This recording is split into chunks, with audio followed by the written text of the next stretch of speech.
everyone, and welcome back to another Strategoi video. Ryan here with a special video. I've been meaning to do this for quite some time, but today we're going to actually be interviewing the captains of two of this year's newest Worlds teams. That would be Melissa from Team Turkey and Timon, my captain from Team Slovenia.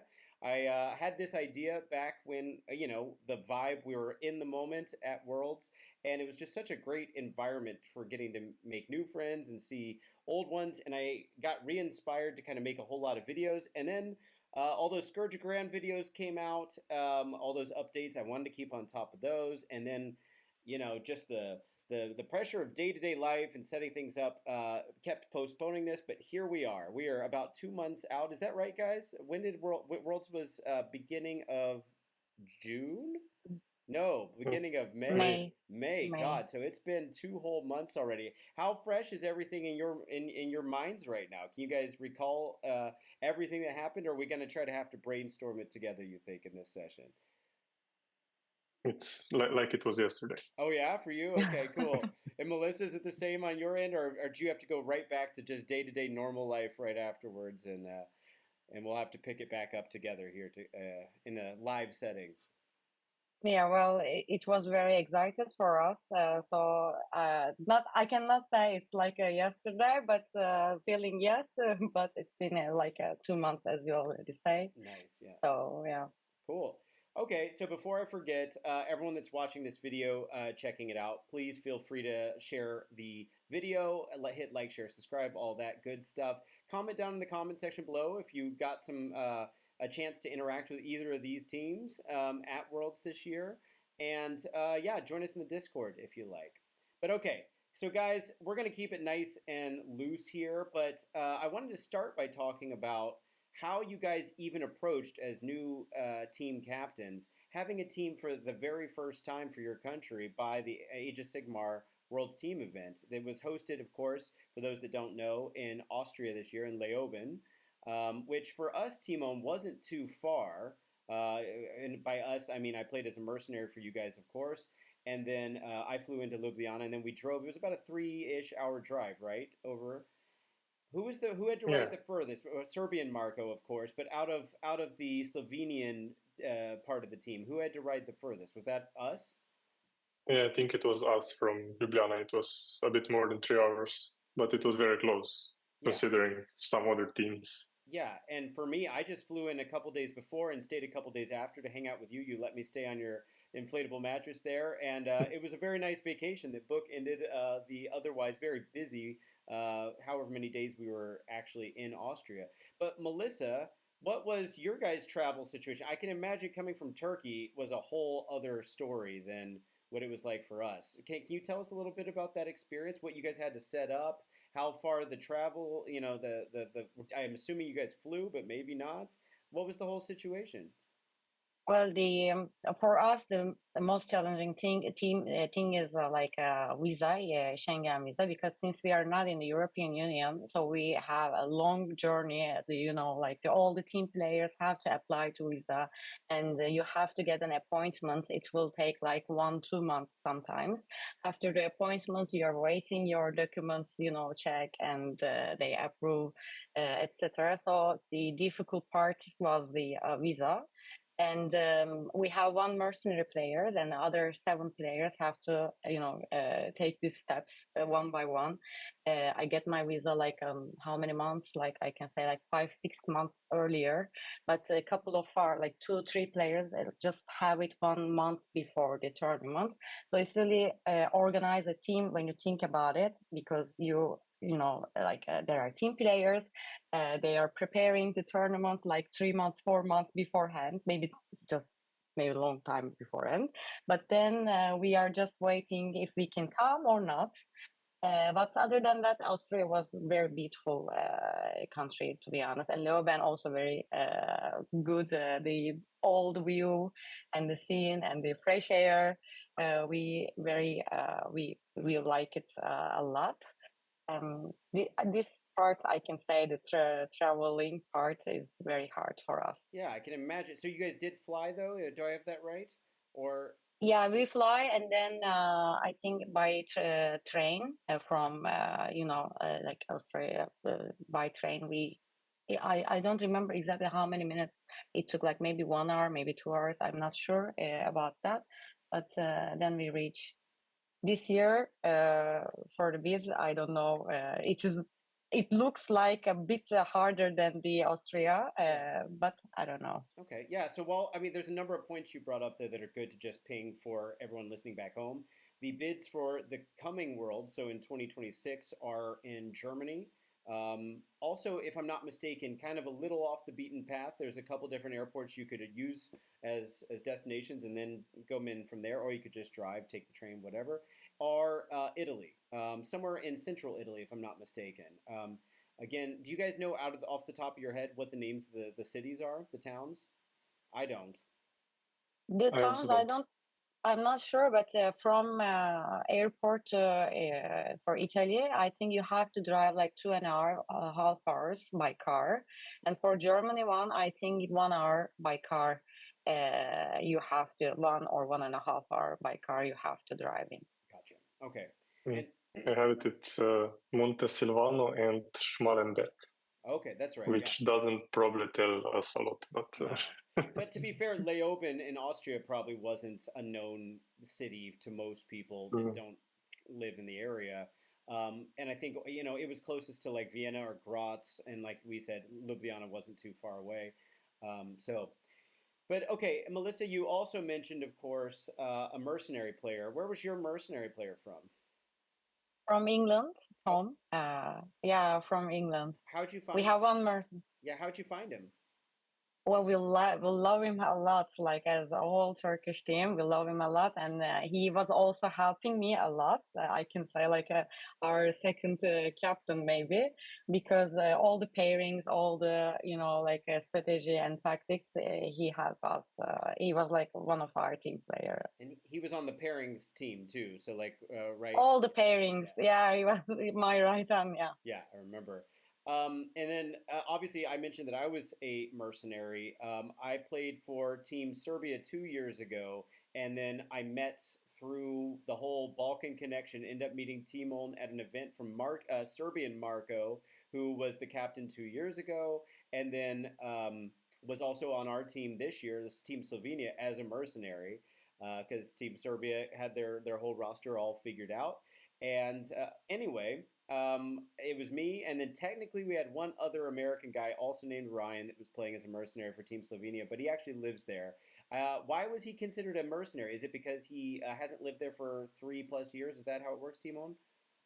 yes, it's because of that. I'm not sure exactly how long he lived here, but I think maybe in next year he will be a full-blood Okay. Slovenian. Very nice, very nice. So yeah, that's a rule for everyone that doesn't know. The teams have 8 people each, and 5 out of the 8 have to actually have been living in that country or be citizens for a certain amount of time. And then you can get up to 3 mercenaries if you can't seem to get the team together. So Melissa, was there any worry that you guys weren't going to be able to get the team together in time to actually make it happen? I mean, I'm sure you guys had put some down payments down, or there's a big financial commitment to going to Worlds with the whole team, and that also limits who can go. I mean, not everyone has the resources or the available time off work to be able to make this happen. Was it hard to get everyone on that same page, just from a practical standpoint per player? Yeah. Unfortunately, because in our also Turkish economy, if you think about it, like 1 euro is like almost equal to 44 Turkish liras or something like that. It depends, and financially, yeah, we pay it in Turkish standards a lot, and the inflation and all the other stuff, and also. Not because of the organization fees. I'm not. They are all okay. I'm just saying from Turkish economic part, and before, and we also pay some amount of money to this visa, Schengen visa, and the other stuff.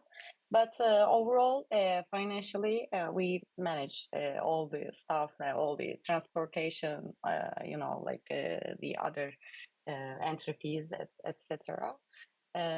So it was okay. Like entry fees and the other payments are I think it's decent for this tournament because it's huge, like 28 countries, all of the people.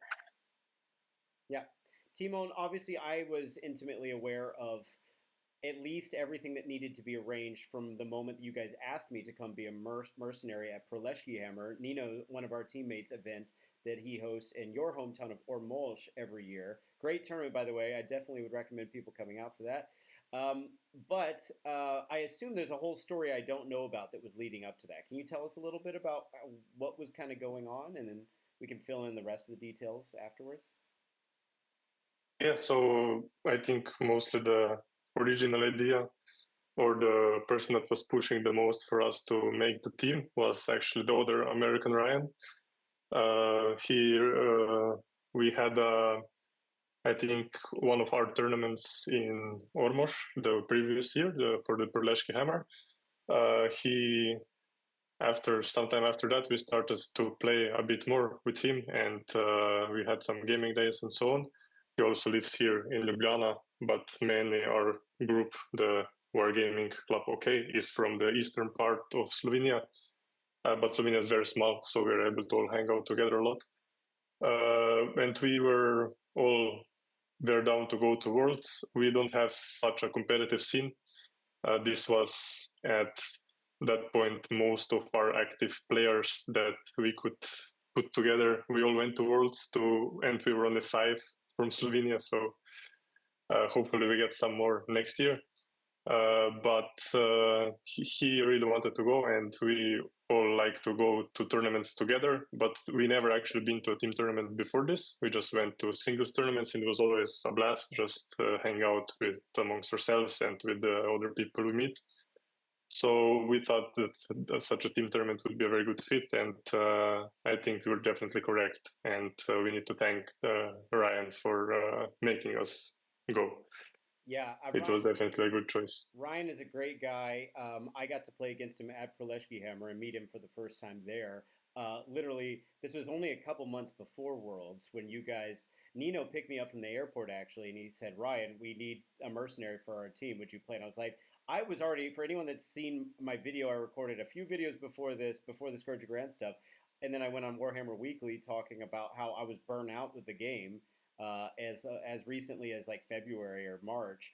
And I was like, Nino, I really appreciate the invite, but like, dude, I don't even know if I want to, like, this tournament, I'm here just because you guys have such a cool tournament, but like, I don't know how committed I am to the game right now, other than just in a casual sense. And then, Timon, as I've told the story many times before, you guys kept asking me during that whole weekend, and then I kept saying, I don't know, guys. I'll have to think about it. I need some time away from this tournament to process it. And then I was at the airport in between on my layover on the way back to Amsterdam, and you and I were texting. I was like, screw it, I'm in.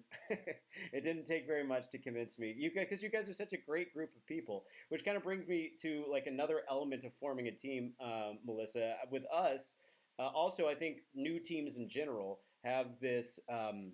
The big obstacle getting over the hill of just getting the team together of anyone who will go, and not to say that it's not going to be talented, really skillful players, but obviously there's a certain limiting factor to who you bring. And for us, a big part of it was that we just wanted to have a good group of guys that all got along well, that were having a good time, that knew each other, and that was just the group that we were able to put together. Was it a similar story on you guys' end, or what's the scene like in Turkey to be pulling different people from? Is everyone in Istanbul? Did you have to pull from all over the country? What was the kind of mental perspective that you guys were kind of beginning with for setting up the team and finding the right people? Yeah, in Turkey, we have a much small player pool and mostly located in Istanbul, but we have different players from another cities like Ankara, Izmir.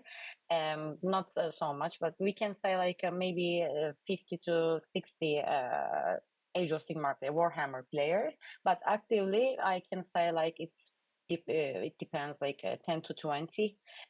We are organizing like local tournaments each month. Our friends are organizing it, but it depends like 10 people, 12 people attending. And they are living in Istanbul and they are going to Istanbul tournament. But for the other country and other tournaments, it's not, you cannot find many players to, bring a team.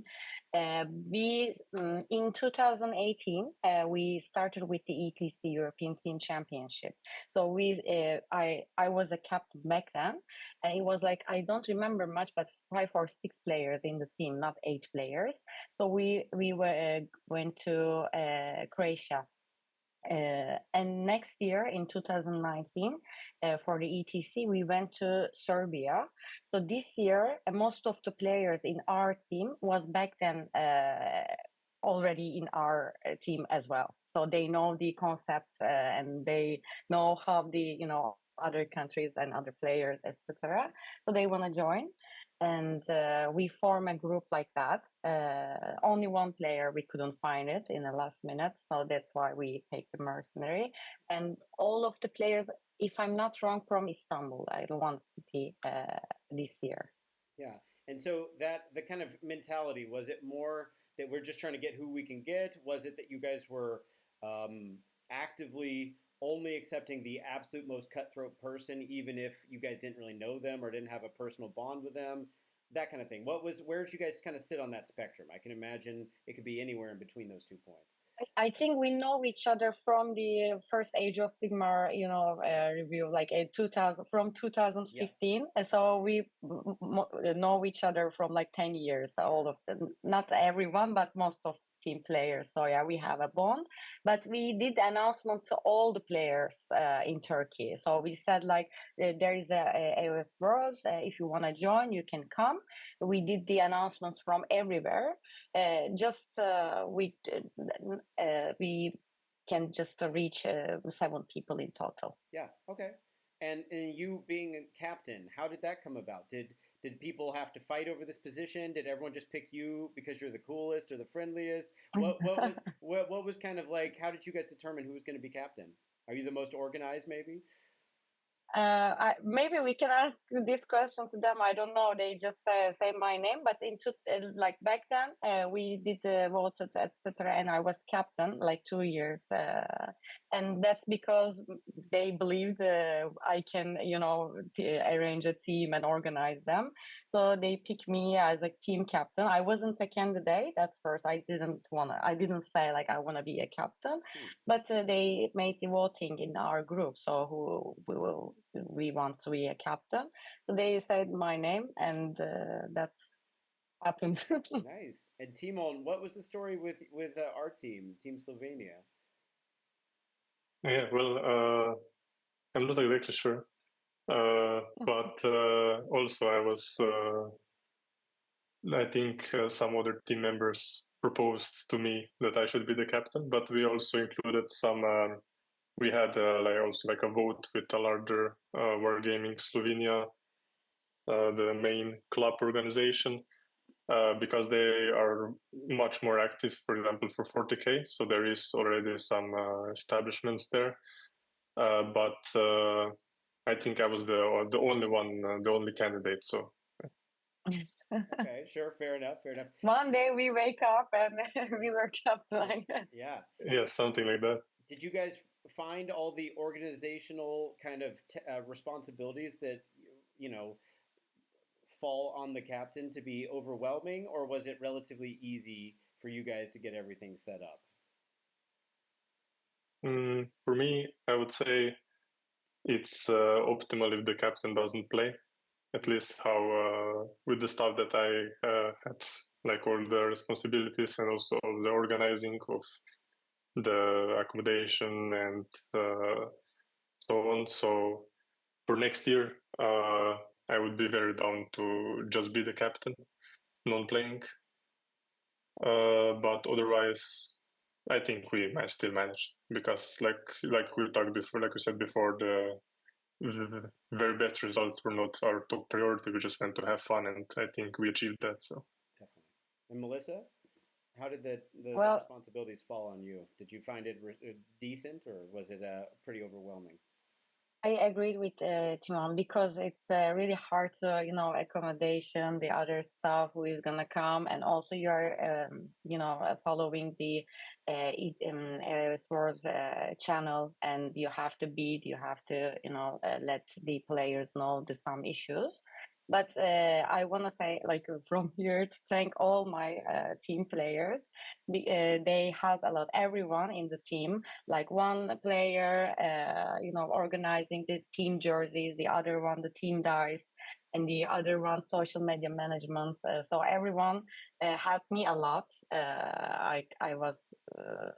I can say that, and also we he couldn't come, but there is a side coach, I can say, William, help us as well. He had a marathon, so in the last minute he couldn't come, but he helped for the tactics, the other stuff like the pairings even. He helped us.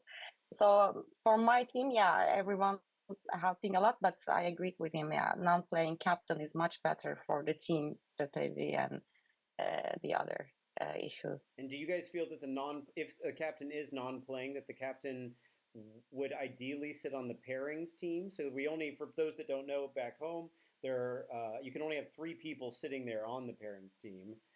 That would be normally the captain, a coach if you have one, and then someone else who's knowledgeable with pairings and can help out. Do you guys know if it is a non-playing captain who's mainly just there to organize things, do they have to sit on the pairings team? Or how does that work? I think the captain has to, yes. But like in general, what I was saying, it's, I mean, you could have the captain play and then just, like, if you have a coach, but in essence, have one person that can do the organizing and doesn't need to prep so much to have so many practice games before so they can play well. I think that is optimal. But for the pairings, I'm not sure which is preferred, because I would imagine you also need to play a lot to get insight into the list, and then at least you know one list, which is yours, very well. Yeah. Yeah. Melissa, do you have any thoughts on that? Well, I agreed, and we didn't have a coach, for example, but the other our opponents have coaches, so they can stop the game at 3 minutes, and they can give an advice. But we didn't have any chance because I was playing, and we didn't have any additional coach or non-playing players, so we couldn't do that. Um, this kind of stuff you have to come with the non-playing captain or coach. There should be someone. Yeah, that makes sense.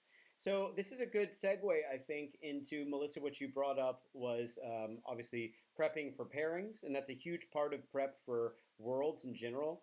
How first off, well, here I'll set kind of the stage for people back home because of how Worlds works with multiple rounds of pairings, which is where you have this sort of mini game that happens before every round. You get paired into a different country for each of the 6 rounds, and you play 2 games a day for 3 different days. And then you have this 30-minute long pairings process where you kind of play this little game of Texas Hold'em where you're trying to kind of psych someone out into putting the wrong the wrong army into the other team's better army or whatever on the wrong mission or whatever, something that's ultimately to your advantage. But you're both trying to accomplish this. So the team that comes more prepared often is going in with a huge advantage because now you're rigging the games so that they're more in favor. It's not random like at a singles tournament where you just end up playing whoever happens to be roughly at your performance level up to that point in the tournament. So the pairings, and I've seen this in the multiple years I've been involved with Worlds at this point, including playing for singles, but also being part of kind of training with the Dutch team last year, is just how important it is that people are prepared for this thing. And I think the round can kind of be won or lost based off of how prepared you are for pairings and how experienced you are with it. Timon, we can talk a little bit now about what we did leading up into it, especially considering we kind of started late, obviously getting the team set up. Do you want to talk anything about or mention anything about our process in those few months leading up to the actual event? Yeah, sure. It's not going to be the best practices, but so, like, as I said, we got the team, like even the players together pretty late. And then that meant we got the lists for ourselves together even later, which I think in this case, almost everyone did, because there was a lot of uncertainty regarding the battle scroll, if it's going to be played or not. So not there was a lot less preparation time than previous years, I would imagine. But in essence, our idea was really mainly to go and have fun. We also have some more casual. We had some more casual players who were great guys, and it was just the goal was to have fun. So we didn't pressure anyone to train a lot to input all of the matrices for every battle plan, every army. What we did try, we made a pairings team with Ryan here, myself, and our good friend Giga. And we tried to have calls with every team members, and we made like some, I think, 10 or 12 main list archetypes for each faction. What was most prominent at the Worlds among the lists, and we tried to get like a feeling for where their list stands against this. And then we also did the same for battle plans.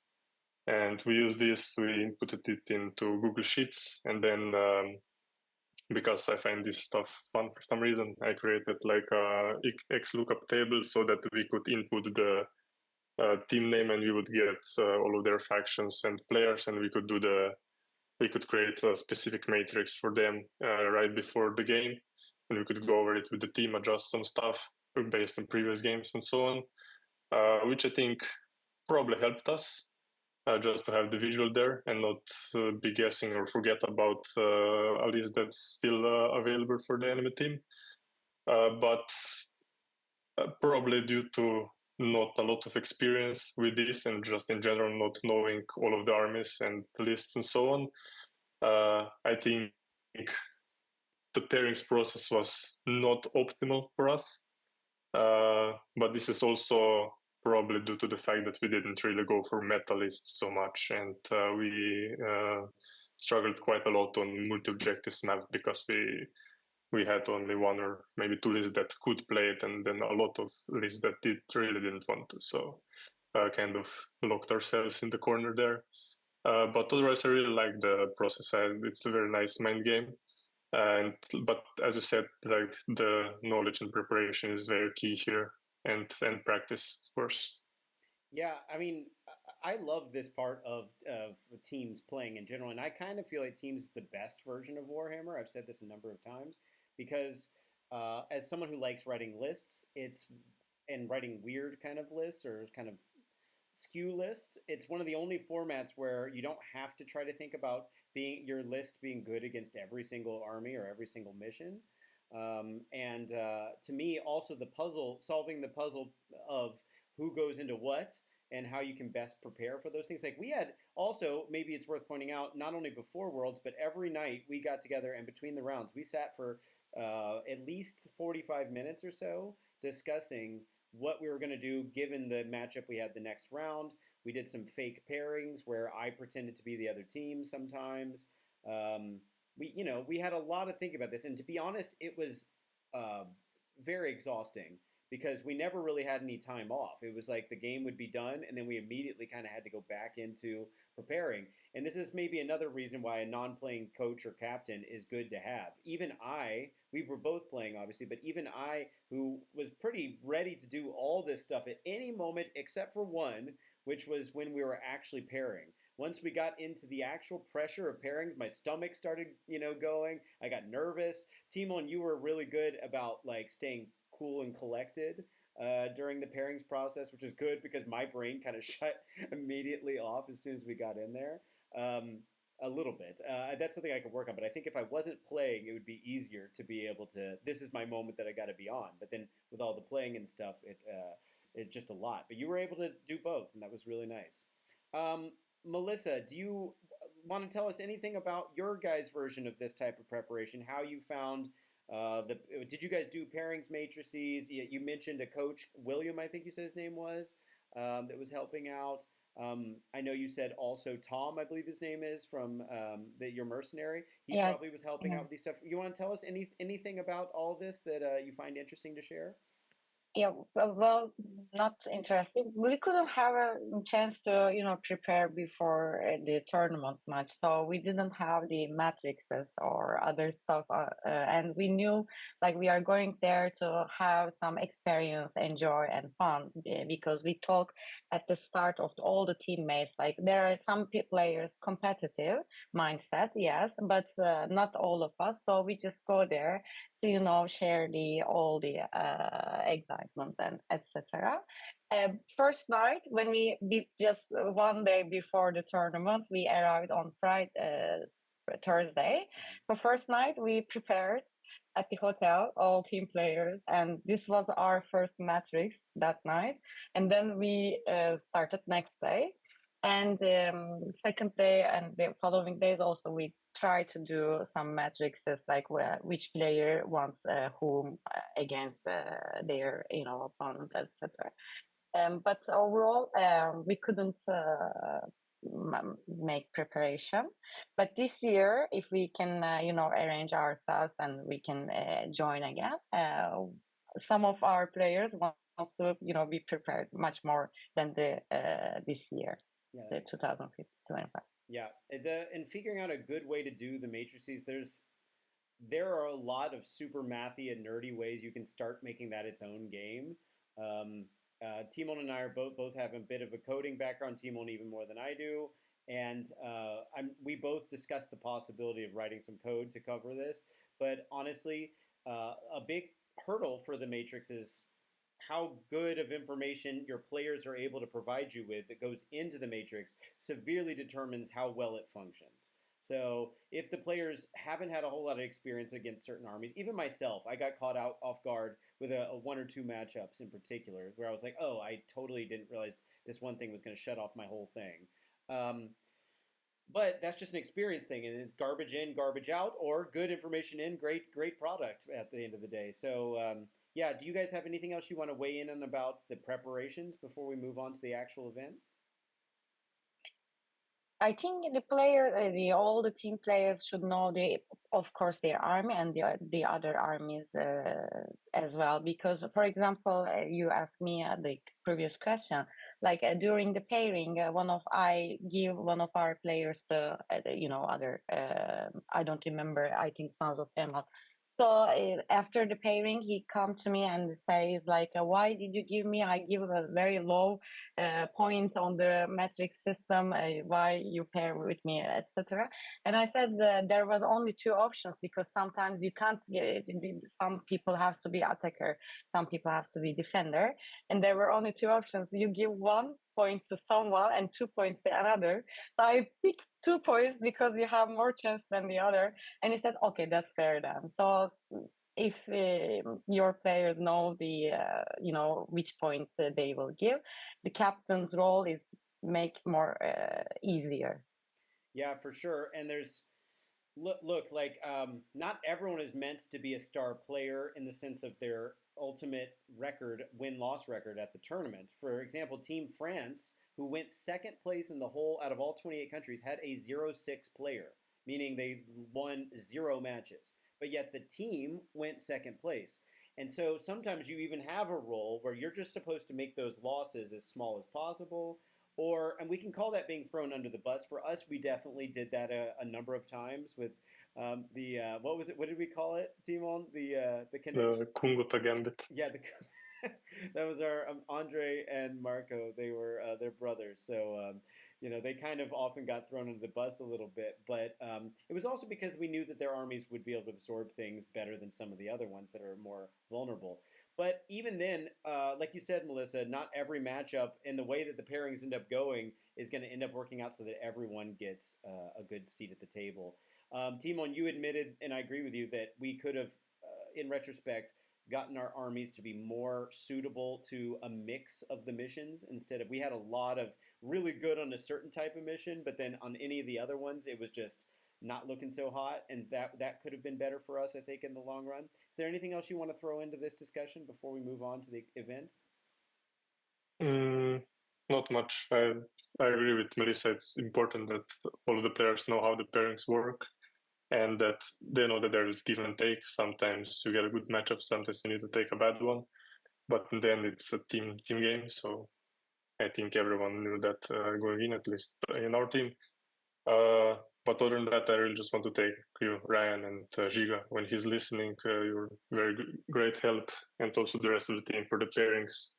And like we said, we that was probably I think approached it quite seriously, the pairings process. Mostly I think because it was fun for the two of us mostly, and I really wanted to like have a foundation for next year so that we learn as much as possible and we try to do it in a legit way and just learn from it. Also, one other important thing for me at least was I always it turned as I expected. Like basically all of the other captains of the team that we played had a lot more experience. So after our games finished, I would always ask the other captain how they think, get their perspective, and oftentimes they had more knowledge and to see the other side, because that's how we found out some stuff, because we thought, oh, we got a good matchup here, and they said, oh, we also think this is a good matchup, but for us. So you can kind of sense that there was some misalignment somewhere. Yeah. And how those games usually went, it was very likely on our side. So it's good to learn from your mistakes. Yeah, I agree, and I was happy to help. By the way, Timo, your audio just got notably clearer. Melissa, did you hear that too? Yes. Okay, so for those at home, something just kicked in. I don't know what happened, but this is even less reverberation. Sounds great. Okay, so let's use this as a moment to segue over to the event itself, what we can do. What I do eventually want to talk about, like some big takeaways from the event, of course, but let's just do the matter of fact who we all played. We can go back and forth, who we played in round one and so forth. Unique about, of course, any tournament, the first round is that the first matchup is totally random. It's not based off of how you've done up to that point. And in fact, my other channel, Threshold Tactics, with Tom, Nick, and Kai, Nick was still at home, and with our buddy Henry, Tom and I were there, of course, in Austria. But Nick and Henry did a live broadcast, crazy little wacky pairings thing. I don't know if you guys got to see the whole thing after the fact, but we broadcasted at like a random Italian restaurant or whatever while we were there. But anyway, that's how we found out who we were playing. We ended up playing into, this was a highlight of the whole weekend for me, but we ended up being one of the last pairings. It was Team Slovenia versus Team America, which, spoiler alert, ended up winning the whole tournament. But of course, not only am I an American, but we have another American on our team as a mercenary, but technically he will soon be an official Slovenian as far as World sees it. But that's the other Ryan, so two Ryans, and I was joking that we were the second most American team out of all the teams because of that, with two Americans on the team. But also Nick famously saw who the matchup was and said, Ryan, pick a side. Which still is going to be one of my favorite moments too, because obviously I was rooting for us. But at the end of the day, Timo, we got to have our first round against the winner of the whole tournament, and I think they were actually lovely guys. They were very obviously skilled players, but they ended up proving to also be very friendly and just great sportsmen. Would you agree, Timon? Did you have a good first round going into a really challenging uphill battle? Yeah, it was amazing. It was actually, we talked about who we want to play, and we all agreed that we want to play one of the best teams so that we get that experience, because we didn't expect to stay at the top tables for long. So this was probably one of our only options, which luckily we got. We ended up losing very hard. But I think every single one of our players was very pleased with their game. They were great guys.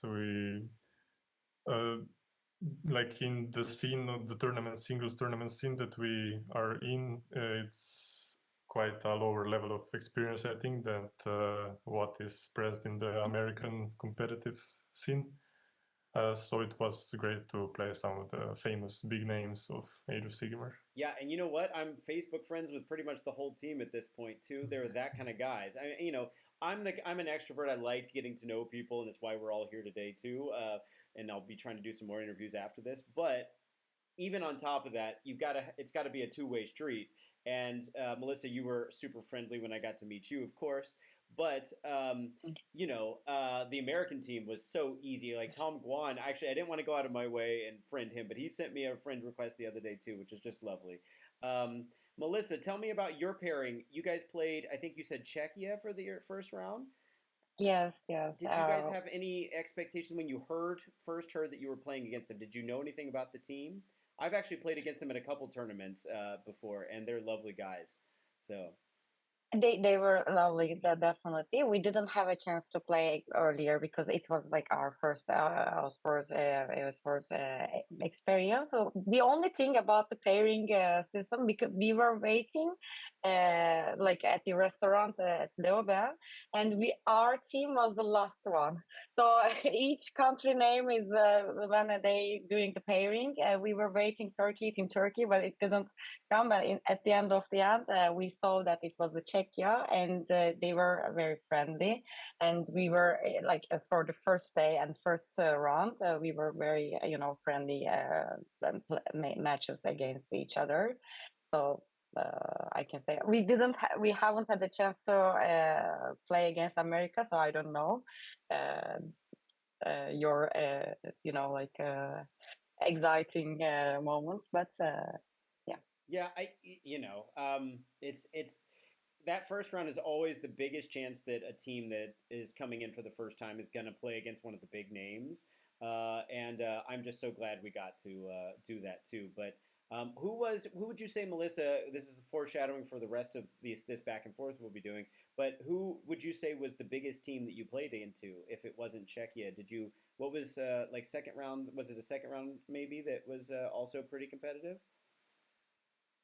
For us, all of the teams were very competitive and big teams. I can't say like maybe I don't know, they weren't in the podium, but the team we play against. But we play. I took notes, so I'm checking from here now. The Czechia, Switzerland, Slovenia, Portugal, Ireland, and Greece were our opponents. So all of the teams were for us, very friendly, and the matches very smooth. And they were competitive as well. Nice. Yeah, I don't mean that like someone wasn't competitive. I mean more just in the sense of sometimes you have to play Denmark or you have to play France, and then you're just like, well, we're gonna lose this one. Let's lose gracefully, And some of We the matchups you think, oh, maybe we can do okay. Yeah. we play against France like two times in 2018 and 19, and I know also Guillaume very well Yeah. from back then. We Great try guy. to organize together. So yeah, he's great. So we play against France. I know that feeling if we are talking about. For So sure. Okay. Yeah, so second round, Timon, we got into Greece, which Melissa, you mentioned as round 6 for you guys, if I'm not mistaken.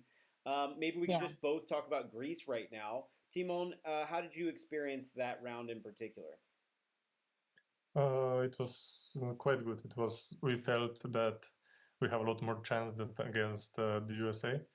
Actually, against the US, we lost all 8 games, and I think we didn't get 40 points, so we got capped there. Against Greece, I think we managed to avoid that. We still lost it, but we did get the first single win. I think Nino won, our idol player, got a first Slovenian win of one game in AoS Sigmar Worlds, so that was a historic moment. Yeah.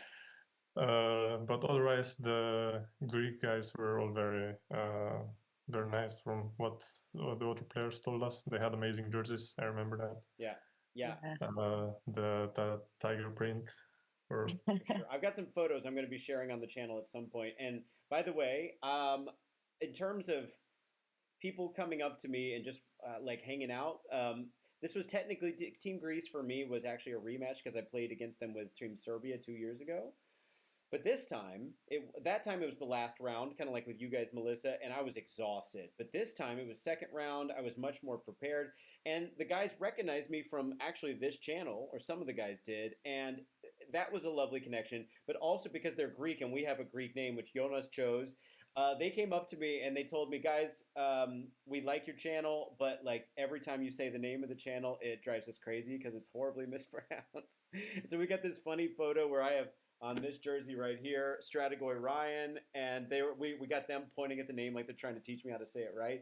I'm going to try to say it right now, but I'm probably still butchering it. I think it's Strategoi, something like that, but it's way off, and we even spell it wrong. So for what it's worth, to all the Greek listeners out there, we love you. Thank you for everything. And I'm going to do my best to try to learn the pronunciation, but I am a slow learner. I'm already working on making Dutch a perfect second language for myself. So we'll get there eventually. But anyway, thank you for the beers and for all the great hangs. That was also a fantastic round as far as I'm concerned.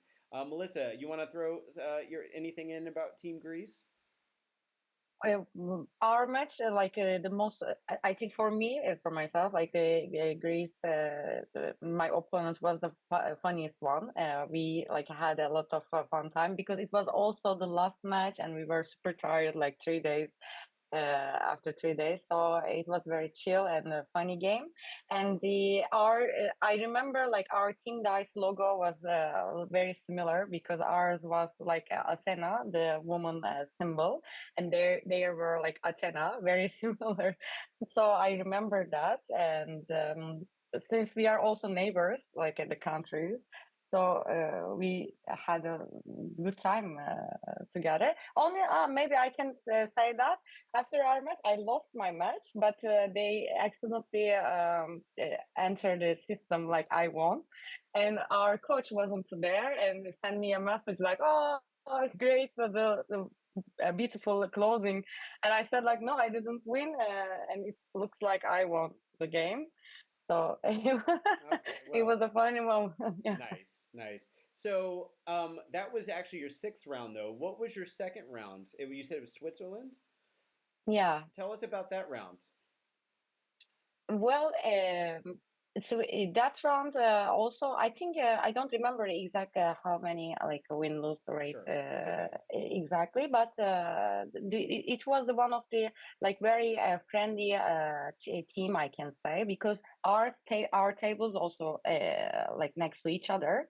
So we were very, in a short time, we were like friends, and they gave us, I remember to the team, they gave us a mini present, like Team Switzerland's present. So thank you so much again for that, because the tournaments also this kind of stuff, like you're exchanging the jerseys, like the team dices and the little presents for the cultural teams. Also good. I can say that it was a very good round. Nice. Yeah, I don't think I've ever had any contact with the Team Switzerland people. If I have, my apologies. But maybe I've met individuals, but I don't think I've ever played against the team. Okay, so let's move on to round three, and round three is a special one because we don't have to talk about it too much, and because we played against each other. So, I guess I'll go and throw my little 2 cents in about this. Melissa, you and I, not only did we get to play our teams, but I played you. And I had a lovely round getting to play against you. I talk a lot, and I'm a big rules nerd, and I tried to be as clear about all that stuff too. Hopefully, it came over okay. But I had a great time playing against you. I hope you had a good time too. I don't want to put words in your mouth though. So now's your chance. Do you want to tell the world? Was it a horrible matchup or was it okay? No, that was very good because I'm a very bad captain. I told you during the match I couldn't have a chance to play last 3 months before the tournament, and you were. I remember our match very clearly because you were helping me on each step.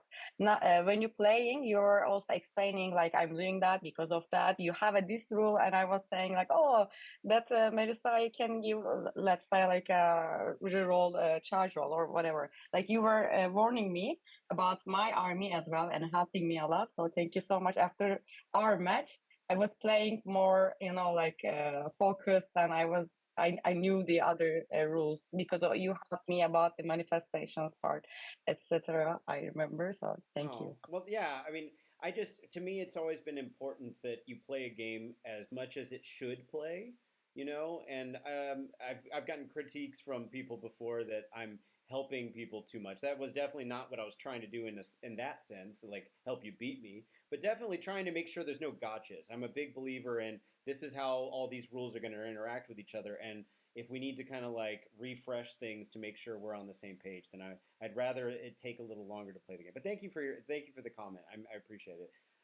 Yeah, I had a great time, and obviously you were the first person that like I found to switch a jersey with that I am actually currently Yeah. wearing. So let's see. I think I've got I'll turn around here, get the back in here. There we go. Hopefully, it's going to be in mirror mode there. But I'll be playing it on Threshold Tactics at some point, sometime in the near future too. So, Team Alton, tell us about your experience with Team Turkey. Yeah, it was great. My own game. I think I played against Tom, your mercenary, and I hope that he got the reverse side of the statistics that he got against me. He was playing Stormcast with 2 reinforced long strikes, and I have never seen long strikes miss as many shots as he did then.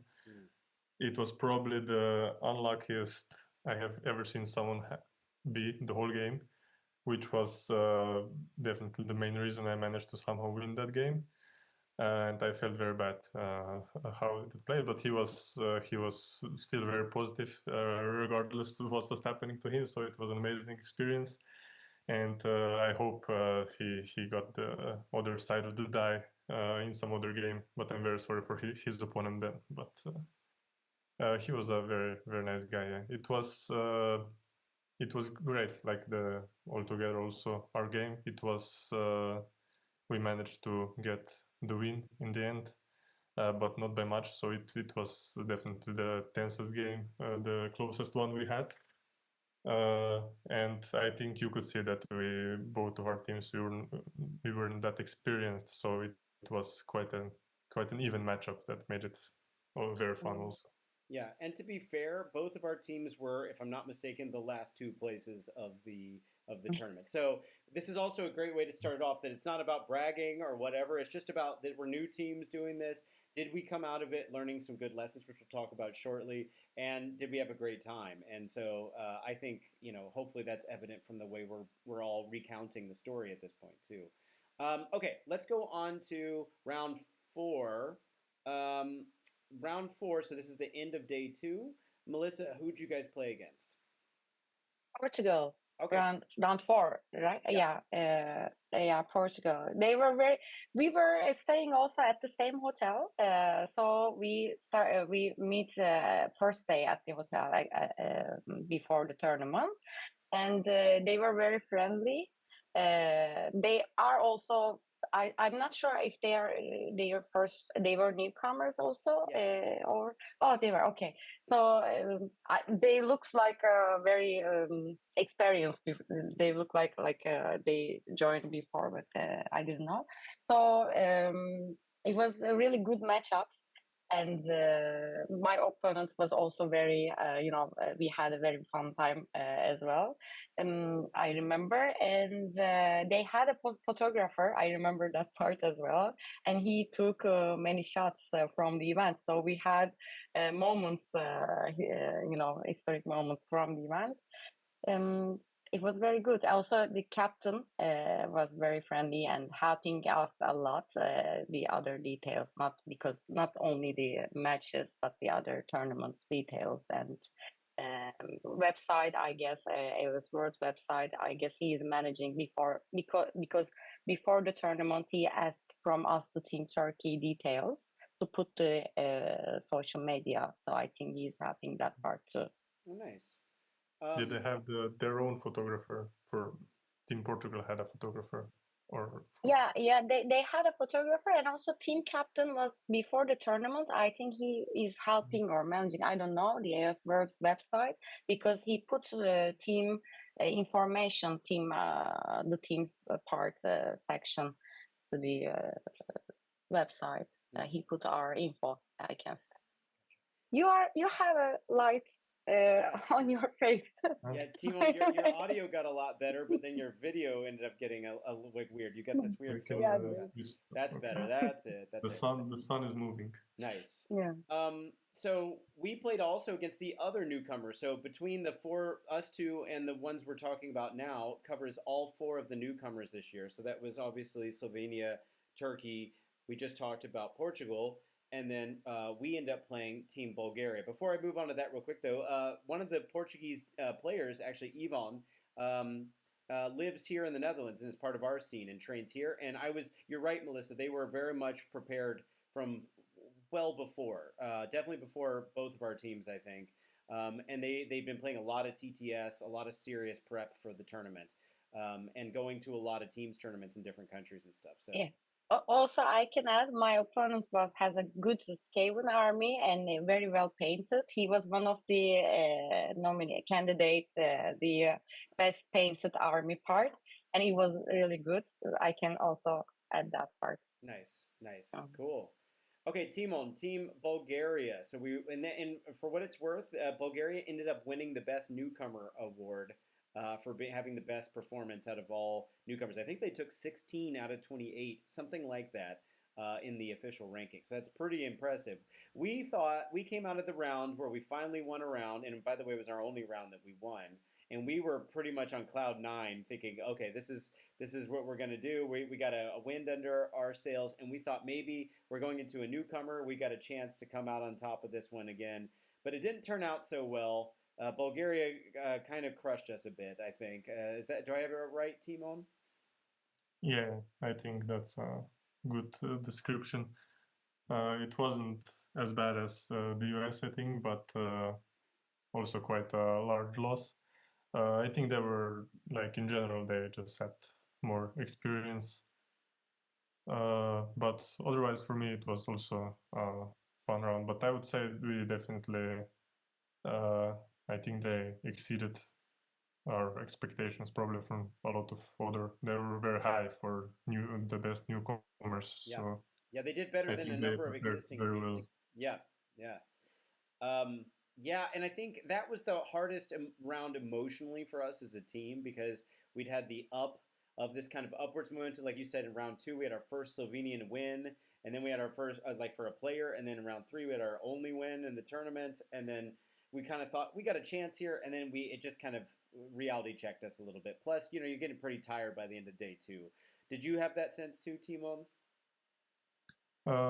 Yeah, I don't know. I don't. I try to not get so stressed about the games. I mean, for me, from that point on, our goal was to get one win. We achieved it. So there was. I didn't feel that bummed about our loss against Bulgaria. I would say because we could see that they were all very good players. So yeah, nice guys too. Nice guys. I played against their captain George, and we had a very atypical Sylvaneth game where he wasn't able to. You played Sylvaneth also, by the way. We should probably say that. And Melissa, you also played Daughters. We can come back to that. I played Skaven, but he didn't get a single tree out, I think, until round 5. So it was kind of crazy. But anyway, okay, let's move on, and then we'll talk a little bit about the armies we brought. Round 5, so beginning of the last day. Melissa, who did you guys go into? Ireland. We play Ireland. against, Ireland. Yeah. That was one of my favorite rounds back 2 years ago when I played with Team Serbia. Johnny, shout out to Johnny. Great game. Yeah, how did that round go for you guys? It was very fun. One day before the night, we also drink together. Some of the team Ireland and Turkish team players. So we had a good time at night. So next day, we started the pairings a bit. Like I don't know how can I like hangover. Yeah, sure. Fair. It is the So last day it too. was. Yeah. Yeah, and my also teammates are found they very funny and very cool because they were very happy after the matches. Even we lost against them, they seemed very happy. So I'm happy because my team having a good time. And one thing I forgot to take a picture together. In the end, we were talking to take a picture together. So maybe next year if we had a chance. And it was very cool. We were super tired by the third day because we didn't have much practice. It's like the third 3-day event. So Yeah, Ireland's has a history of being a fun team. Like everyone knows that they're I mean, not saying that they're not competitive, but like they definitely go with a buddy buddy, let's have a good time kind of mentality, at least from what I've seen from the outside looking in. And that's how it's always felt just talking to them anytime I've gotten to have some interaction with them. So they're a great fun team to get to play against. And that totally makes sense that you guys were having a great time drinking together and the next day a little hungover. Timon, we played Wales actually. Wales has a history of being one of the kind of big dogs because if you think about the United Kingdom, the game is made in England. England's always been a huge contender. But if you had to pick number two, maybe I'm speaking inaccurately right now, but Wales has always been up there, and it was maybe a little surprising that we got to play them so late in the thing. And I think they had shuffled some of their player base around a little bit. We're having kind of a reinvention, kind of like Denmark. Denmark, for anyone that doesn't know, had won 3 years in a row. And then this time, because a number of the players just couldn't keep doing the commitment, about half the team was different. And I think Wales might have had a similar story this time around. I don't know that for a fact. But we had another great round, and actually another one of their players, Matthew Davis, I believe is his last name, but Math Mallow is what he usually goes by online. He's one of the best players in the world, and he's on their team, and just an amazingly lovely guy to play against. And I just knew going in it was going to be a great round. Timon, what's your experience of that round, that second to last round with Team Wales? Overall, okay, but I played the 30 Death Riders list, so for me it was a bit less fun, but we managed. I think we were also quite surprised that we got paired into them, and it proved that our surprise was warranted because I think we lost all of the games. They were, as we expected, very, very good players, and also their lists were quite strong. I think, and you can tell that they knew what they were doing, like from the pairings that they had a lot of experience and so on. But still, like I think this is like almost a general thing. They were very good guys, and it was a lot of fun to play against them even when you're losing. So again, a great experience. Yeah, and I had to just double check. It's Matthew Davies. I might have said Davis just now. But anyway, yeah, I agree. Also, I ended up playing there were a few kids at the tournament this year, and by kids I mean in their teams. And I played, if I'm not mistaken, Natty Reese is a 14-year-old, and his dad was there too. And we had a great conversation afterwards. And I have a history as being a teacher, actually, a music teacher. So to me, playing against someone who's, in high school or middle school or whatever was totally a normal interaction for me, I suppose. And I had a great game with him and his chat with his dad later. And we're going to have him on the channel if things go according to plan as a different perspective. And I want to get Matthew, got to get his name right, on the channel as well for the next interview. So look out for that in the future, guys. All right, round 6. Melissa, we've already talked about your round with Team Greece. Let's quickly just talk about ours real quick, and then we'll talk about some list stuff. Timon, we played against Team Finland. You want to say anything about that round? Yeah, it was last round. We were all very tired.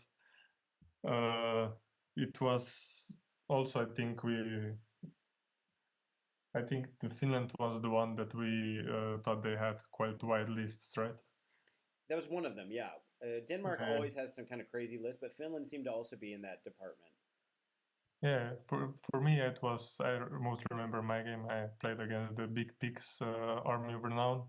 It was a very positional and strategical game that we probably wouldn't expect when playing against the Pigs. But it was definitely a fun game, very close one for me. And I think Andrei managed to get his first win with the Zinj. Nice. So it was a good moment for him. But yeah, still, I think we got. I'm not sure if you all got it, but I got the gift of their licorice candy that their players gave us, and I don't like licorice. It turns out. Oh, that's right. I remember that. Yes, yeah. And in the Netherlands, drolp type of licorice is very popular, and you guys were much more disgusted by it than I was. Melissa, speaking of snacks, you guys in our round gave us some Turkish delight, if I'm not mistaken, and one of our players in particular was over the moon. That was Ryan Newman. He was like fighting people to get some more their share of the Turkish delight. He was all about it. Yeah, I remember that part. Next year we're gonna bring a lot of to him. Oh yeah, he's ready. I'm pretty sure.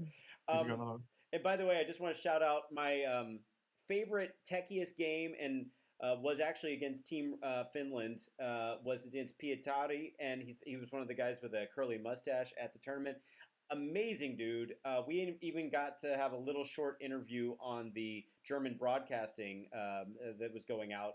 That evidently made some rounds or whatever, a little interview moment. But even though it was a mission that wasn't good for me, and he was playing Zinj, I was playing Skaven on limited resources, the one that's like this, and where the objectives could be siphoned out. It's one of my favorite missions, and we had the techiest, cleanest game I've played in ages, and we had a blast the whole time, just having a great time.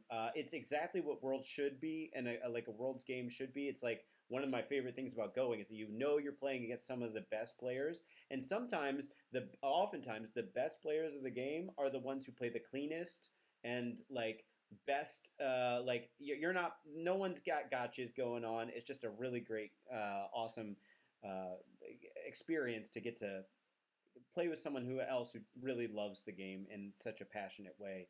And that was such a great way to end it. And I wasn't actually tired, unlike the first time 2 years ago.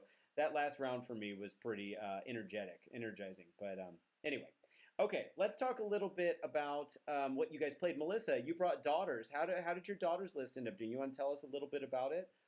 I should have led with this, by the way. Yeah, like I was playing Daughters of Cain like from I'm like 5 years or so. So it was a classic Moratti list actually. Like Moratti, I had the Blood Sisters and Benshai and the Kenite Shadow Stalkers and also Kinerai Heartlanders to make the mission more easier. So I think it's a glass cannon army. So you have to be more careful when you deploy or move the units. So it was hard a bit because I forgot how to do it at some point since I don't have much practice. But I enjoyed a lot.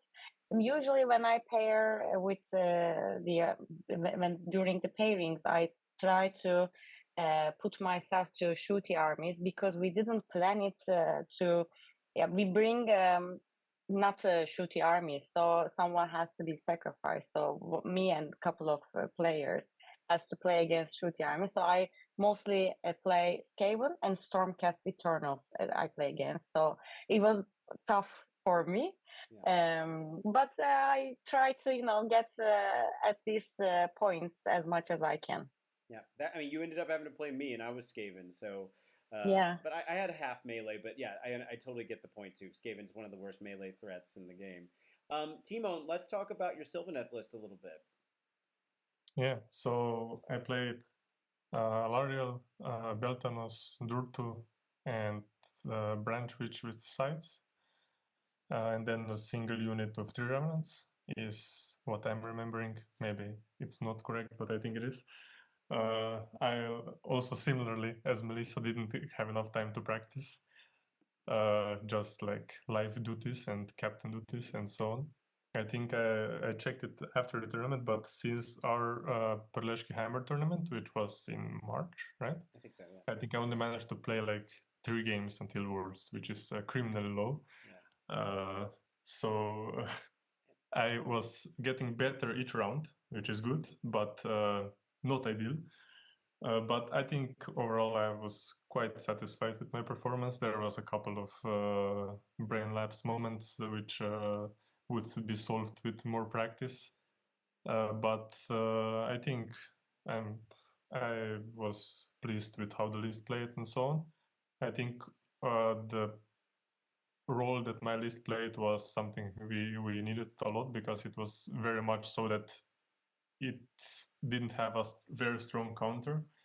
But it also didn't counter anything that strongly. I did talk later with some of the captains, and I think 2 of the teams said that they were actually very scared of my list, which we didn't really perceive that way, but okay. I think in general, I was very happy with the army I picked and how I played it, and also need to give a big shout out to Giga, our team member, because it was actually his army that he painted, and I then bought it from him. And he was also one of the top 10 painters chosen for. He entered with my army because we have an oral contract that he gets all the best painted awards that I'm gonna get with it, but I get to play it. So it was a very good success for him, and it's a very beautiful army. Yeah, especially for a guy that was walking around on crutches the whole time. Shiga! Yes, he took a very big sacrifice. He got hurt. He tore ligaments in his knee, I think a month prior to the tournament, and we weren't sure if he's gonna make it, but he took one for the team. He was in some pain, but he survived, and I think he also had a good time. Yeah, we're really happy to have him there. He's part of our pairings team, as we've mentioned. And a little point about your list, because we were talking earlier about the missions, some of the missions were really tough for us. Your list was one of the only ones that could consistently get around with the teleports and stuff to go grab, have more board presence. A lot of our lists were very middle of the board, fight it out kind of lists. And Melissa, in our game too, you were playing quite far away, which made it really hard for me to get to you. And so that also makes sense in line with what you just said about putting you into the shooting armies and just trying to keep them from doing what they want to do. Like, stay away and just keep trying to score points and stuff. That makes sense too. Yeah, my list was a weird Skaven list, but I actually have a lot of faith in it. But and played some games I was really happy with. I never got fully crushed. I think the lowest differential score I got was a 317. But I didn't win as many as I would have liked. I only got one win out of the whole thing and had a couple of close games that could have gone either way.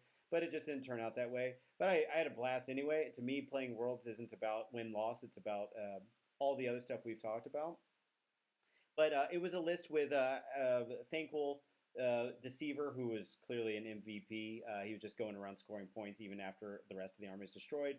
Doomflayers, a bunch of Rattlings, some Scourgers, and yeah, and then just some techie elements. Not much screens, but it was just a lot of mind games, and it was a really fun list to play. I had a blast playing it, actually. Okay, so let's close out, like head in that direction at least, with thinking about some things that went differently than we expected. And then let's talk about some things that were positive. So the things that went differently than expected, or better than expected, could be positive things, negative things, whatever. About Worlds in general, not just the games, of course. We just talked about that plenty. And then I want to wrap it up on a positive note. Some favorite things that we had. So Melissa, let's start with you. What are some expectations you guys had as a first-time team? You yourself personally, or that you know for a fact that some of the other team members felt, or the general atmosphere? What is something you guys went in expecting that proved to be different than expected?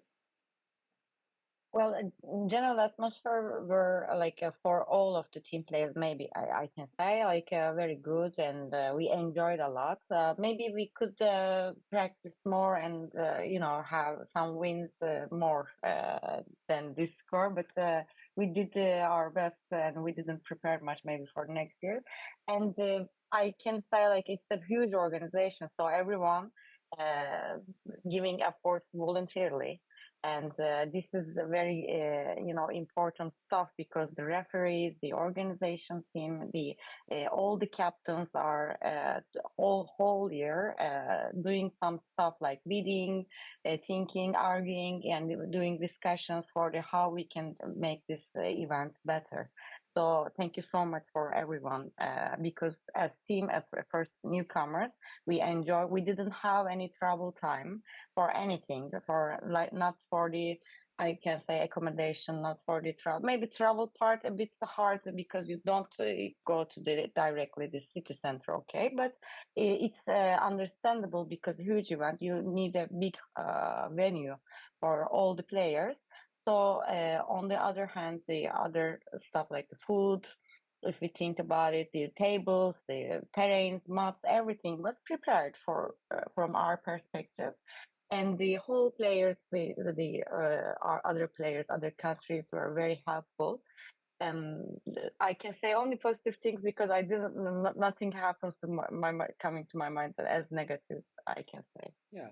How was the competitive level, or how did it feel in terms of energy level? Do you feel like the team was ready for how intense the Worlds can often feel? Were Were people prepared that it was going to be kind of a slog, as we say, trying to get through everything, or where'd you guys sit on I that? mean, like the whole teams were very well prepared.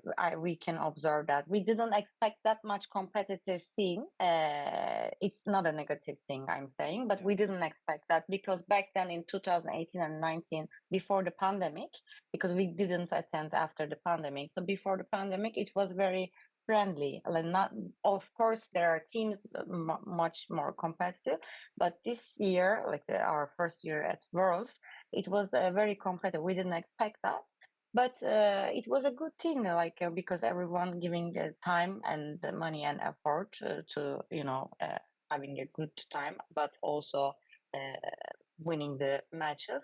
So it was much more competitive than our expectation. Sure. Okay, Timon, over to you. What are you thinking? What were the expectations that you went in with, or that the team did? What went according to those expectations? What was better than expected, worse than expected? Anything? I think mostly I agree with Melissa. We had the organization, everything was very good. People were friendly, the refs were amazing. The organizing team, I mean, it was a well-run event. Maybe need to say something negative. I didn't like the food that much. Yeah, I mean, Because you told me about the banquets you have in Amsterdam, so you set the bar very high. So we need to do something with the food situation. It was fine. It was fuel for the day, and I think it depended on which one you got on any given meal. So Yes, it was yeah, a lottery. yeah. You didn't know what to expect, maybe, but I mean, honestly, I wasn't hungry. Let's put it that way. I had Yeah, enough food. That was for sure. yeah, no, it was good. But I was longing for the banquet in Amsterdam. So Yeah, the buffet. Yeah, yeah. Yeah. What about like the team? How do you think the team felt about the whole thing? I mean, we had a couple guys that were less competitively oriented. Do you feel like they got through the whole thing? We got them mentally prepared in the right headspace for how kind of exhausting the whole thing can be, and that ultimately they had a good time? Or yeah, I think overall yes, like we went there to hang out and have fun, which we definitely achieved. We also managed to win one game, which was above our expectations that were set quite realistically. But otherwise, I think in order to have the best time, you need to be as a team at the competitive level of your least competitive guy, so that you click. Because I would imagine if someone is very competitive and someone else is not, then maybe you can get some disagreements and so on. But we had none of that. yeah, And mainly our goal was to have a base to build off, so that we know how the process works, how to even apply for Worlds, how it looks at the tournament, to how the pairings are done, and so on. Which was the main goal, and this we definitely achieved. So yeah, for sure. that's what we wanted to get out of the tournament, apart from good memories, meeting new people, and so on. And I think it was overall a great success. For sure. Yeah, I guess if I were to throw in as someone this is my second time doing teams at Worlds, and then a third time being at Worlds because I did singles in the year in between when we were hosting in Amsterdam for 2 years in a row. I think the thing that went higher than expectations for me, and granted, the logistics, we were kind of spoiled in Amsterdam. I think this is kind of like an obvious point, but you could just fly in, take a shuttle for 15 minutes that was free from the airport directly to the hotel, and the hotel was kind of self-contained, had everything. And you were there, and the event was ready to go. You paid more for it, but it was logistically very easy. And I understand, and also people looking into the options for Worlds next year. It's not just talking about Leoben this year.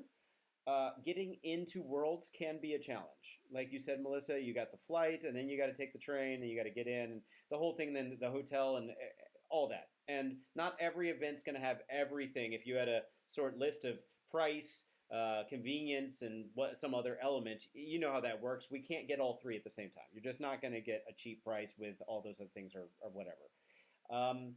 And so I didn't know what to expect. I'll be honest, going in, like I'd heard enough talk of this is going to be more logistically complicated than we were used to. And I was originally going to go for singles, and then I decided, nah, it's too much work to go for singles. And then when you guys asked me to join Team One, and I found out how close you guys were, and that I could just fly into Ljubljana, make a trip out of that on either side of it, and then go in. I was like, well, I get someone's going to drive me anyway. I get to hang out with these guys some more. We got a game in the night before we went, the two of us. Um, you know, I was like starting to come around on the logistics part of it, and then I was very, very pleasantly surprised by how once you got there, how easy everything was. I mean, you guys had the cars already arranged. I didn't have to worry about any of that stuff. Our hotel was actually a little bit far away. We weren't staying in the downtown area, but we had a great little kind of Airbnb, or not Airbnb, bed and breakfast kind of place where it was just us, and it was really great for hanging out at night. And then the event was well run. I mean, and the vibe, which to me is the most important part of Worlds, is how awesome the community feels. And everyone, even though we weren't all staying in the same place and able to just go to the same bar at the end of the day, especially if your hotels were like ours, kind of remote, during the actual event during the day, if I still got the vibe. As long as you put yourself out there and tried to go meet people and be proactive about being a part of the community, it still felt like Worlds, just like any other event.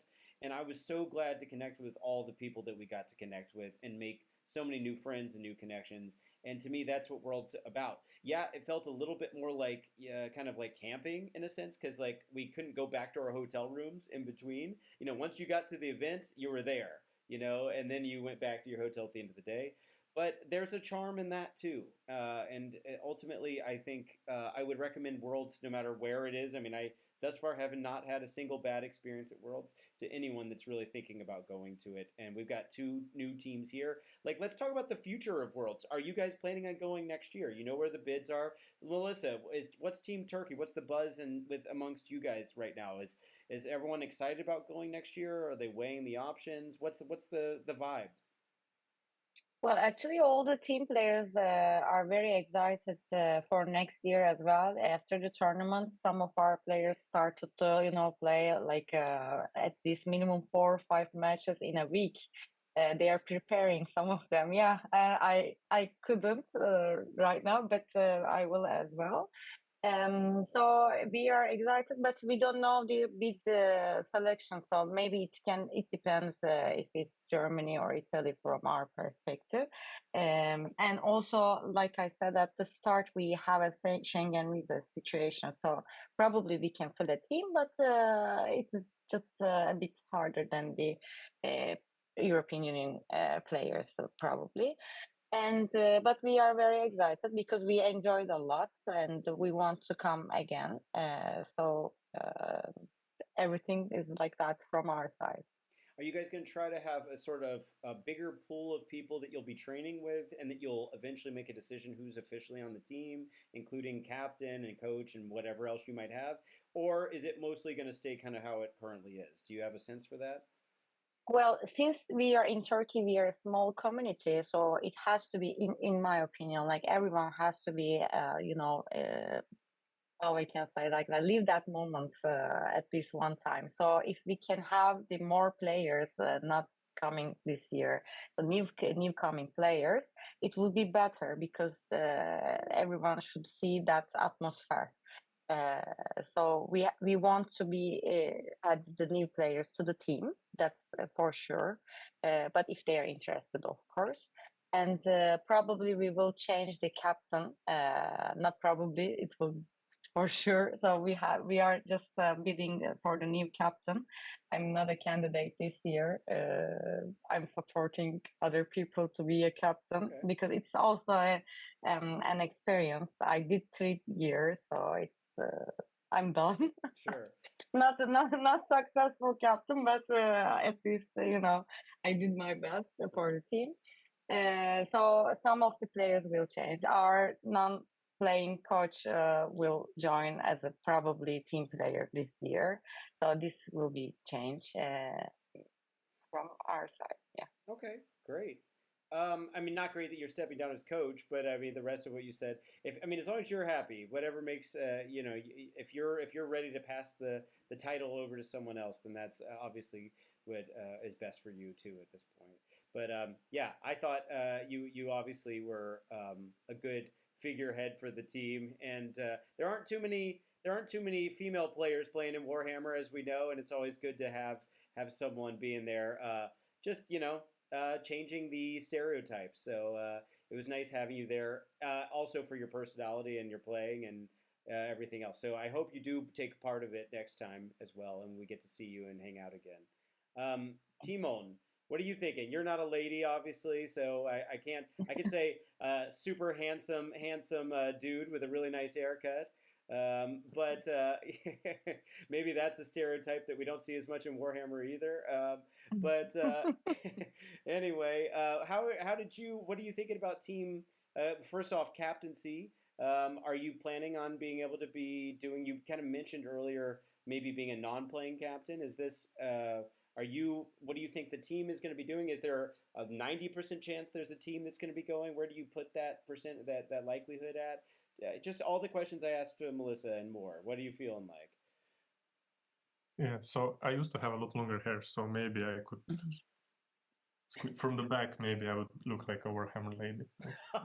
Okay. I mean, you are a pretty guy, so keep going. Thank. No, so for me, I think that most likely I will have to remain a captain. Won't get much choice in that regard. The main idea, I think, as has already been this year, is to have as many Slovenian players go as possible, because our main goal is to grow the scene here in Slovenia, so we can have more Slovenian tournaments and more players play this fun game. But hopefully we'll have space for some mercenaries like yourself, Ryan. Now we got quite lucky again. I think both of the beats are relatively close to us with regards to what some other teams need to do for the travel plans. For us, it's gonna be just a fun, longer road trip, so not much hassle there. So I think the chances that we're going are quite high. Probably, like you said, around 90, I would say. Hopefully I'm not proven wrong. But I think all of us had such nice vibes and such a good experience with Worlds that we're definitely gonna want to repeat it. And also, maybe not just because of the Worlds, I think it started happening before, but almost definitely split partially to owing to our tournament that we now organize every year, the Perleški Hammer, with Nino's amazing tournament organization. The scene in Slovenia is growing quite a lot, so I think we'll have a larger pool of players this year. Hopefully, a larger pool of willing players that will want to take part in Worlds, and I guess the goal is 2 wins this time. Sure. And regardless of what ends up happening with mercenary slots or me, or whether I get involved with the team of the Netherlands, I'm always going to be a Perleški Hammer every year. That was just such a great event. Is there an event in Turkey that you guys would be, Melissa, that we should know about? Something that like you guys are trying to attract more international players to? Well, we are each month we are organizing an Age of Sigmar tournament. One of our friends, he was our Seraphon player, so organizing a tournament. So international level, we don't have any yet, I guess, but there are plans. There are some plans. I heard about it, organizing an international. Maybe next year, 2027, we can bid. Some of our players can bid for AoS Worlds as well. I'm not sure, but apart from that, we want to see you, Team Slovenia, Team Turkey, all the time. Like we will be very happy if you come to like Istanbul, and we can organize small events with each other as well. That will be great. We did back then with Team Greece. We did a mini club tournament together, Turkish team players and also Greek team players together. Nice. So this is a good part of the event as well. Well, I can say Istanbul has been on my short list of cities I very much want to visit for quite a long time. I'll have to. The problem is, if a place is too nice, I've also got to bring my girlfriend along, and then there's the Warhammer part, and if then there's the Warhammer part, and then she's like, "Well, what am I gonna do?" So like, we got a Timon. I think we discussed next time Proleshki Hammer happens, maybe Elka and I come over to Ljubljana, and then hang out with you guys in your beautiful city, and then we figure out something during Proleshki Hammer or Molsh. But yeah. Well, if you have decided to go to Istanbul, it's also on my short list of cities to visit. And I also have a girlfriend that needs to be occupied while we're playing Warhammer, so maybe we can arrange something. Yeah, I mean, they're welcome. They can meet and go out together while you are playing Warhammer. Yes. Exactly. Yeah, and it's not that they can't hang around and sit around with us while we're playing, but I would hate to put that burden on someone that doesn't play the game, whether they're my girlfriend or just a buddy. Like, hey, come watch me play this game for 12 hours in a day. But anyway, guys, I'm so glad we got you on here. We finally made it happen. It took a minute to get our schedules together, but we are here. Hopefully we get some eyes on this video too. I'll try to see if we can get it passed around to the Worlds community. Feel free to pass it around in your side of the woods too.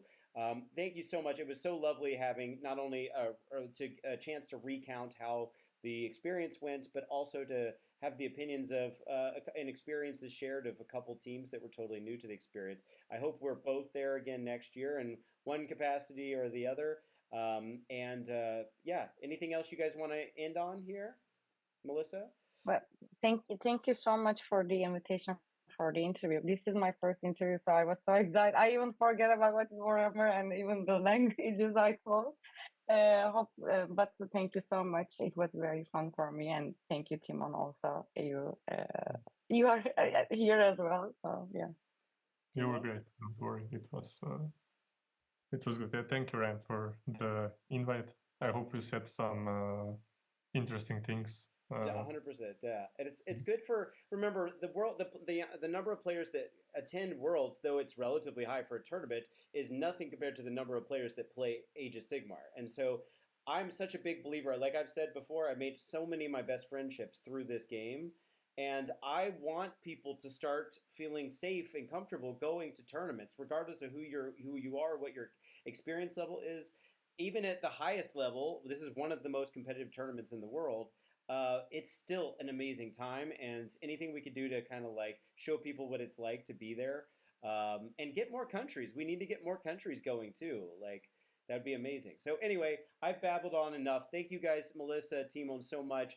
I've been Ryan from Strategoi. Until next time, guys, Ryan out.